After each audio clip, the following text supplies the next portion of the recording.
Ko'rasizlar, mashina bitta zad bo'lmayapti. Bunga hozir akamiz keldilar, injektorlarni, zaslonkalarni tozalatdim dedilar. Bunga sababini ko'rsam, videoni oxirigacha ko'ringlar, nimadan bo'ladi bittada zad bo'lmasligi. Ikkitada yoki uchtada zad bo'lishi sababi zamok yo'q. Nasos davleniyasi chiqyapti, sразу eski orqaga qaytib ketibdi. Buni holatda bitta zad bo'lmaydi mashina. Hozir buni nimaga unaqa bo'layotgani, nimadan bo'lib chiqqanini hozir oxirigacha ko'rsanglar, bilib olasizlar.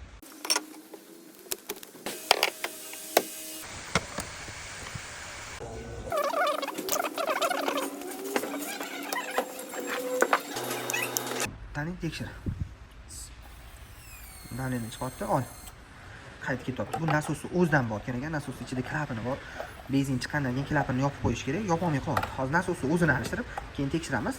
Davleniya qaytib ketish kerak emas. Yangi nasos keldi, buni ham qo'yishdan oldin tekshirib olamiz. Qani ishlatchi? Bo'ldi. Ko'rganingizdek, davleniya orqaga qaytib ketmayapti. Bundan oldingizda sразу orqaga qaytib ketib qoldi.